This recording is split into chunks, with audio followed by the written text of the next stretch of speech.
लगभग 3 महीने से ज्यादा का वक्त गुजर चुका है और अब तक जारी नहीं हुआ है बीपीएससी टीआरई 3.0 का रिजल्ट। देखिए, आपको मालूम है कि अभ्यर्थी काफी डरे हुए हैं, अभ्यर्थी काफी घबराए हुए, अभ्यर्थी जानना चाह रहे हैं कि आखिर पेच कहां पर फंसा हुआ है, मामला कहां पर फंसा हुआ है, क्या हो गया है और क्यों नहीं जारी हुआ है बीपीएससी टीआरई 3.0 का रिजल्ट। तो आज हम इसी मुद्दे पर सीधी बातचीत करेंगे शिक्षक नवीन सर से। सबसे पहले बहुत बहुत शुक्रिया बातचीत जी, बहुत बहुत धन्यवाद जी। सबसे पहले तो सर हम आपसे जानना चाहेंगे और सीधा सवाल है मेरा आपसे कि अब तक जारी क्यों नहीं हुआ है बीपीएससी टीआरई 3.0। इंटरव्यू लिया और हम चाहते हैं कि ये सवाल बीपीएससी के अधिकारियों से होनी चाहिए, शिक्षा विभाग से होनी चाहिए, संबंधित जो नेतृत्व करने वाले डिसीजन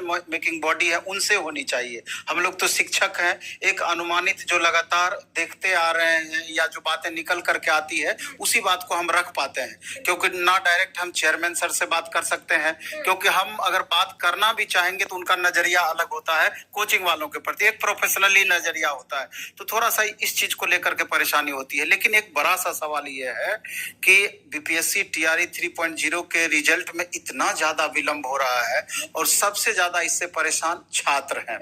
और अभी आपको विश्वास नहीं होगा, डेली 50 छात्र ऐसे आते होंगे कि रात भर सो नहीं पाते हैं, रात भर सो नहीं पाते हैं। एक तरीके से मानसिक बीमारी टाइप का लगता है कि इनको होते जा रहा है या हो गया है। नंबर अच्छा खासा है, 90 प्लस है, 95 प्लस है, या इतना मार्क्स जरूर है कि जितना में उनका रिजल्ट संभावित है। लेकिन सवाल ये होता है कि जितना विलंब हो रहा है तो उनको कहीं ना कहीं दिमाग में ये चीज बैठ रहा है, कहीं कोई दिक्कत तो नहीं हो रही है, कहीं कोई गड़बड़ियां तो नहीं हो जाएंगी, सही तरीके से रिजल्ट आएगा अथवा नहीं आएगा। ये सोच सोच करके बच्चे परेशान है, यानी कि घबराहट जो है वो बढ़ती जा रही है। बिल्कुल। और दूसरा ये भी प्रश्न है कि अभी आप देखेंगे लगभग सब्जेक्ट में 1-2 क्वेश्चन ऐसे अभी भी बचे हुए हैं जिनको लेकर के मेरिट अच्छा खासा प्रभावित होगा। अगर जैसे उदाहरण स्वरूप हम बात करें, टीजीटी मैथ की बात हम करते हैं, टीजीटी मैथ में लगभग 2 ऐसे क्वेश्चन है कि जिसका आंसर बिल्कुल अलग होना चाहिए, आयोग उसका आंसर अलग दे रही है।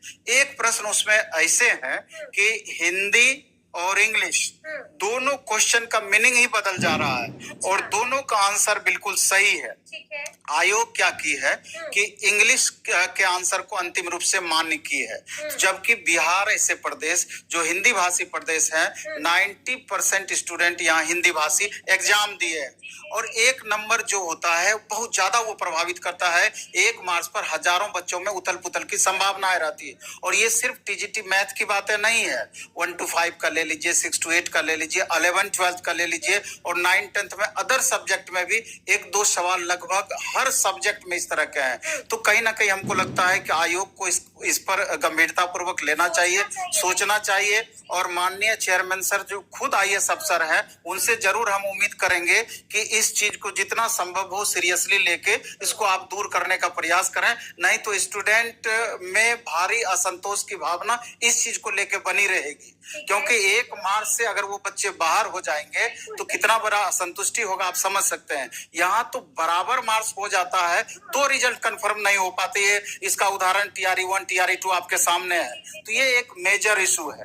दूसरा मेजर इशू अभी भी है कि जो प्रोसेस है, 1 कैंडिडेट 1 रिजल्ट वाला मामला, इस तरीके से माइंड मेकअप सरकार की हुई है। ये हमको पता है, इतना बड़ा इससे पहले आंदोलन हुआ, लेकिन फिर भी आयोग हमेशा यही से मस होने को तैयार नहीं। इसी बात का हवाला दे रही है कि टीआरई 1 के टाइम में जो नियम बना दिया गया है हम उसी नियम को फॉलो करेंगे।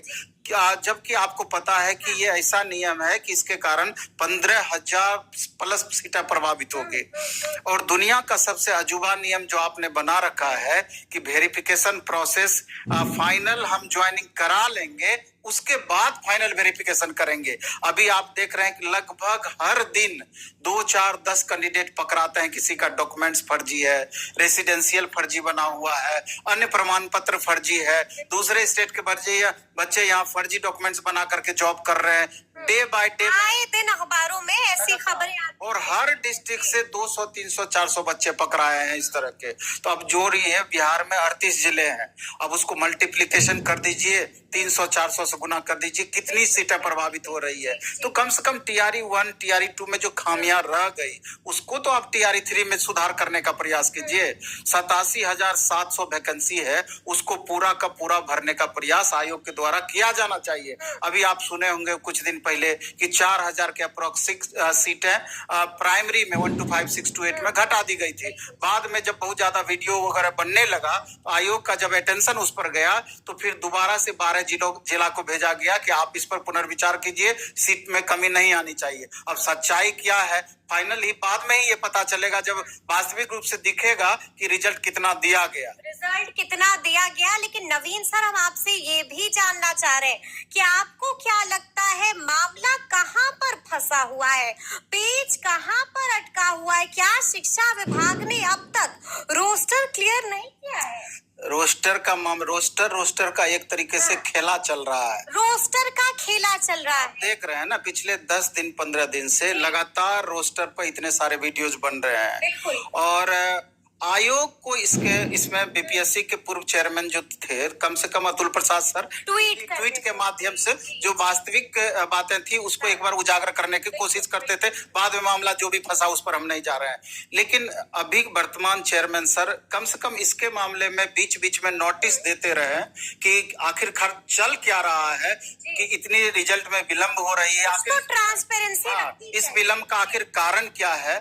ये सब एक राजनीतिक दावपेच में एक तरीके से मामला लगता है कि उलझा हुआ है, बुरी तरीके से उलझा हुआ है। और क्या कारण है इतना विलंब करने का, क्योंकि आपको भी मालूम है कि TRE 3 का जब रिजल्ट दिया जाएगा, अब 10 नवंबर को दे, 15 नवंबर को दे, जो अनुमानित बताया जा रहा है कि आफ्टर छठ पूजा कभी भी रिजल्ट आ सकती है, जब भी दे, तो कम से कम 2.5 महीने का प्रोसेस इस बीच में लगेगा पूरा क्लियर करने में, तब जाके TRE 4.0 का नोटिफिकेशन आएगा। क्योंकि इन बच्चों को पहले रिजल्ट आएगा, रिजल्ट के बाद जनरल नॉर्मल वेरिफिकेशन होगा, इसके बाद ज्वाइनिंग कराया जाएगा, ज्वाइनिंग के बाद देखा जाएगा कि कहां पर किस स्कूल में कितने टीचर को ज्वाइन कराया गया, कितनी वैकेंसियां खाली रह गई। उसके बाद फाइनल वेरिफिकेशन होगा, फाइनल वेरिफिकेशन के बाद फाइनल रिजल्ट निकल करके आएगा कि ओवरऑल कितने बच्चे ज्वाइन किए, कितनी वैकेंसियां खाली रह गई, और उसके बाद TRE 4.0 का नोटिफिकेशन आएगा। तो आप समझिए कि जितना सारा प्रोसेस है, क्या 2, 2.5, 3 महीना से कम लगेगा क्या इस प्रोसेस में? अभी लंबा इंतजार। हाँ, तो मेरे ख्याल से जनवरी फरवरी से पहले लग नहीं रहा है कि ये क्लियर हो जाएगा TRE 4.0 का। अगर इससे फास्ट हो जाए, अगर इससे पहले सारा कुछ क्लियर कर दे, तो इससे बेहतर और क्या होगी। लेकिन आपसे हम सवाल यही जानना चाहेंगे कि रोस्टर क्लियर हुआ है या नहीं हुआ है? क्या कुछ जानकारी और क्या कुछ खबर निकली? नहीं, मेरी जानकारी में जहां तक है, अभी भी मामला अटका हुआ है, पूरी तरीके से क्लियर नहीं हुआ है। अभी आप देखिए ना, एस्टेट का मामला ले लीजिए, Bihar school examination board estate का एग्जाम कंडक्ट करवाती है, लगभग साल भर होने को चला, अब तक एस्टेट का रिजल्ट आ जाना चाहिए था, वो रिजल्ट क्यों नहीं दिया जा रहा है? और इतने बच्चे, ये भी बड़ा सवाल। 5.5 लाख से ज्यादा बच्चे एग्जाम दिए हैं, तो कहीं ना कहीं वो बच्चे भी मानसिक रूप से शिकार हो रहे हैं कि आज अगर उनका रिजल्ट आ गया रहता, मेरा रिजल्ट हुआ अथवा नहीं हुआ, आगे की तैयारी में हम लग गए रहते, तो पूरी तरीके से सीरियस होकर TRE 4.0 का वो बच्चे तैयारी करते। तो अब रिजल्ट ही पेंडिंग में पड़ा हुआ है, पता नहीं मामला क्या है। कहा जा रहा है कि उसका डेटा मिसमैच हो गया, कहा जा रहा है कि TRE 3.0 के बाद रिजल्ट देगा, क्या होगा? कम से कम एक नोटिस दे करके तो बच्चों को आप सूचित कर सकते हैं।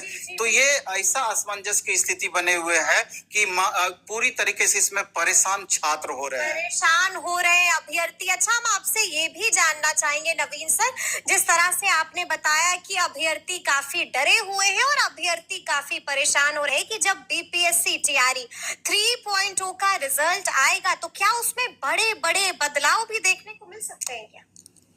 हमको तो नहीं लगता है कि बहुत कुछ बदलाव संभव है। 1 कैंडिडेट 1 रिजल्ट, कुछ भी नहीं इस सरकार से या वर्तमान में बीपीएससी से ये आशा करना मेरे ख्याल से उचित नहीं है, क्योंकि माननीय चेयरमैन सर खुद इस बात को क्लियर कर चुके हैं कि टीआरई 1.0 के वक्त जो नियम कानून बनाया गया था हम उसी को फॉलो करेंगे। तो एक तरीके से ये देखिए तो ये हमको लगता है कि ये डिक्टेटरशिप वाली बात हो गई कि गलत है तो हम उसी चीज को फॉलो करेंगे, गलत है तो उसको सुधार की गुंजाइश क्यों, संशोधित करेंगे, उसको आपको सुधार करना चाहिए, संशोधित करना चाहिए। आपको अच्छे से मालूम है कि इस प्रोसेस से कितने बच्चे सफर करेंगे।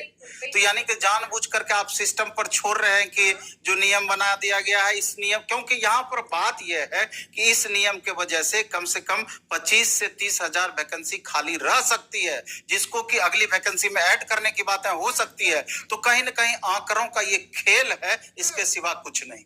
आंकड़ों का खेल है, इसके सिवा कुछ नहीं, यानी कि जो गलत है वही होता रहेगा, सुधार नहीं होने जा रहा है। यही चीज तो आप देख रहे हैं, वन कैंडिडेट वन रिजल्ट लागू नहीं होने जा रहा है, तब्दीलियां नहीं होने इतना बड़ा आंदोलन हुआ, इतने बच्चे मार खाए, लेकिन इसका रिजल्ट क्या, जीरो है रिजल्ट।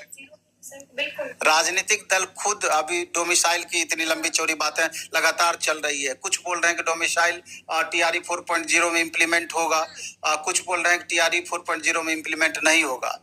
तो ये भी कहीं ना कहीं राजनीतिक मसला सा बन गया है कि इस पर भी सरकार की स्पष्टता होनी चाहिए कि बिहार के बच्चों का के लिए आपका नजरिया क्या है। लागू करना है तो स्पष्ट बोलिए, नहीं लागू करना है तो वो भी बात क्लियर कीजिए। अदर स्टेट के बच्चे भी क्यों कंफ्यूजन में रहेंगे, वो बच्चे भी लगातार अभी इस बात को सवाल उठा रहे हैं कि क्या करें, नहीं करें, तैयारी करें कि तैयारी नहीं करें, आखिर कोचिंग या इंस्टीट्यूशन इस पर क्या अपना सफाई देगी। तो बच्चों का तो बड़ा सा सवाल है, इसलिए इन सारी बिंदुओं पर बीपीएससी, शिक्षा विभाग और सरकार को एक स्पष्ट अपनी रणनीति क्लियर करनी चाहिए थी। ये नहीं कि एकदम नेक टू नेक जाकर कोई बात हम क्लियर करेंगे। आपको अगर लागू करनी है तो अभी स्पष्ट बता दीजिए, अदर स्टेट के बच्चे अलर्ट हो जाएंगे। नहीं लागू करनी है तो उसको बोलिए कि आप निश्चिंत होकर के तैयारी करते रहिए, कहीं कोई परेशानी नहीं होनी है। जी, जो है जैसा है बिल्कुल स्पष्टता से बताइए। हम आपसे ये भी जानना चाहेंगे कि क्या लगता है आपको कब तक जारी होगा बीपीएससी टीआरई 3.0 का रिजल्ट? जो वर्तमान परिस्थिति है जी, अभी तक तो देख रहे हैं कि कितनी वैकेंसियां वास्तविक रूप से रहेंगी 1 to 5, 6 to 8, 9, 10, 11, 12 में, ये मामला क्लियर नहीं हो पाया है। तो जब तक ये क्लियर नहीं हो जाता है और 65% से 50% पर भी लाया गया है कि अब रिजल्ट बनेगा, तो आप देख रहे हैं कि जब 50% का क्राइटेरिया इंप्लीमेंट हो रहा है तो यहाँ पर बदलाव भी हुए हैं। जनरल कैटेगरी का, आप यूआर कैटेगरी का देख लीजिए, जहाँ 1000 सीट था वहाँ 1800 के करीब सीट पहुंच रहा है, मतलब इतना बड़ा उतार चढ़ाव हो रहा है। और जो रिजर्व कैटेगरी था वहां भारी परिवर्तन हो रहा है, बहुत वैकेंसी की कमी आ रही है वहां पर। तो ओवरऑल ये सारे जो मामले हैं, ओवरऑल ये सारे मामले कट ऑफ को भी अंतिम रूप से प्रभावित करेगा। तो अब देखना यह है कि टीआरई 3.0 का 10 से 15 नवंबर के बीच रिजल्ट आती है या उससे भी विलंब होता है, बड़ा सा सवाल है। यानी कि आप कह रहे हैं कि उससे भी विलंब हो सकता है, यानी कि इंतजार जो है वो और करना पड़ जा सकता है। ये तो बीपीएससी को वास्तविक रूप से जवाब देना चाहिए इस मामले में। जो चलने का तरीका है, जो कछुआ की गति से चल रही है, उस हिसाब से आप अनुमान लगा सकते हैं क्या 10 दिन, 15 दिन, 20 दिन में सारे मामला क्लियर हो जाएंगे? ये बड़ा सा सवाल संभव नहीं लगता है नवीन सर। अब देख लीजिए आगे आगे क्या होता है, देखना होगा कि आगे आगे क्या होता है। अंतिम सवाल है मेरा आपसे कि बीपीएससी टीआरई 3.0 के बाद अब सब यही जानना चाह रहे हैं, अभ्यर्थी यही जानना चाह रहे हैं कि आखिर बीपीएससी टीआरई 4.0 को लेकर के क्या कुछ खबर आ रही है। अगर आपने एस्टेट दे रखा है तो स्वाभाविक रूप से आपको टीआरई 4.0 देना है। और एस्टेट का जिस हिसाब से रिजल्ट आ रहा है, आप देख रहे हैं कि पिछले बार भी 89.89% बच्चे पास किए, लगभग 90% अप्रोक्स। तो आप एग्जाम दिए हैं तो आपको अच्छे से पता है कि आप पास करेंगे अथवा नहीं करेंगे। तो अगर आप पास कर रहे हैं, अगर बाउंड्री लाइन के आसपास भी है, तो आफ्टर नॉर्मलाइजेशन आपका मार्क्स 1-2 नंबर ऊपर ही भागेगा, नीचे की संभावनाएं बहुत कम बनती है। इसलिए कि आपको अच्छे से तैयारी में लग जानी चाहिए। दूसरा कि जो इस बार सीटेट के बच्चे हैं, जिनको इस बार एग्जाम देना है दिसंबर में, अब उनकी भी संभावना बन रही है कि टीआरई 4.0 उनका पकड़ में अब आ सकता है, क्योंकि जो ये प्रोसेस बना है तो जनवरी लास्ट या फरवरी में अगर आपका नोटिफिकेशन आता है तो आपको भी मौका मिल सकता है। या टीआरई 3.0 में जो बच्चे भाग लिए हैं, अगर उनको लगता है कि नहीं, जो एक नॉर्मल कट ऑफ होना चाहिए, सबको इसका आइडिया आ गया है, अगर उससे ज्यादा मार्क्स आपको कम है, तो इन तीनों बच्चों से मेरा रिक्वेस्ट है कि बहुत कुछ इधर उधर दिमाग ना लगाते हुए टीआरई 4.0 के लिए आपको सीरियसली लगना चाहिए, क्योंकि दिन ब दिन कंपटीशन लेवल उतना ही टफ होते जा रहा है और अभी आपके पास 5 से 6 महीने का समय है और इतने समय में आप अपनी तैयारी को बेहतर कर सकते हैं, बेहतर धार दे सकते हैं, क्योंकि टीआरई 4.0 के बाद गारंटी नहीं है कि कितने दिन वैकेंसी आएगी अथवा नहीं आएगी, आएगी भी तो 10,000 5,000 करके देखने को मिलेगा। इसलिए इस गोल्डन अपॉर्चुनिटी का लाभ आपको उठाना चाहिए और इसके लिए आपको अभी से लगना होगा। तो सुना आपने क्या कुछ बताया है नवीन सर ने।